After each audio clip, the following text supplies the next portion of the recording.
I read the message in silence. The chatter around me faded.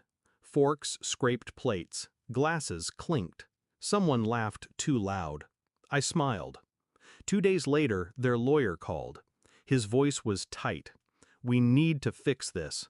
Urgently. Call immediately." It's strange. The moment someone burns the last bridge, you stop fearing the fire. For years, my mother was the one person I thought I could never lose. She had that smile, the one that promised safety. She used to braid my hair before school, leave notes in my lunch. She told me, "Family is blood. Blood doesn't turn on you." I believed her, until she proved herself a liar. It started small, locked bedroom door when I came home early, whispers that stopped when I entered the room. My stepfather's hand withdrawing from her shoulder a second too late. I wanted to believe I was imagining it, that the savings account I'd built with my father's inheritance hadn't been merged into hers, that the temporary loan wasn't funding their new kitchen. But lies have a smell, and once you notice it, you can't breathe the same air without choking. The truth came in a single piece of mail. My father's house, my house, quietly signed over. Her signature neat, my stepfather's just beneath. My name, nowhere. I didn't confront her, not yet. I smiled, nodded at dinner, and asked about her day. She told me she was so proud of the woman I'd become. I was already planning her undoing. First step, make myself invisible. I stopped arguing, stopped reacting. I paid my part of the bills without delay. If she thought I was drifting, she'd stop watching. Second, quietly secure what I could. Bank accounts frozen under identity theft investigation. My lawyer, a friend from university, filed an injunction over the property transfer, all under sealed court notice so she wouldn't get the letter for weeks. Third, control the narrative. I told extended family I'd been thinking about moving abroad, just enough to plant a seed. My absence would seem voluntary.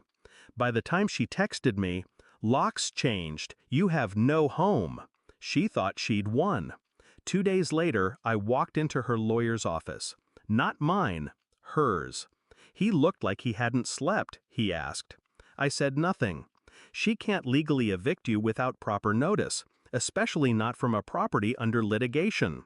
This could get messy. I leaned back, watching him squirm. I'm fine with messy. The court date came fast. My mother arrived in pearls and that old fake warmth. My stepfather stood beside her, hands clasped like a churchgoer. The judge was brief. The transfer of ownership was invalid. The inheritance was to be restored. And, this was my favorite part, the legal fees would be paid from their joint account. I didn't look at her when the gavel fell. But my revenge wasn't in the courtroom. That was just paperwork. The real moment came weeks later, at another family gathering. She was hosting this time, all polished smiles, playing the gracious matriarch. Halfway through dessert, my aunt leaned in, loud enough for the table to hear, "So, you're moving back into your father's house?" I nodded, slowly. Yes. The court ruled in my favor. Apparently, forged signatures don't hold up too well. Silence. Forks mid-air. My mother's face didn't crack, but her hand trembled just enough to rattle her teacup. I kept my tone light.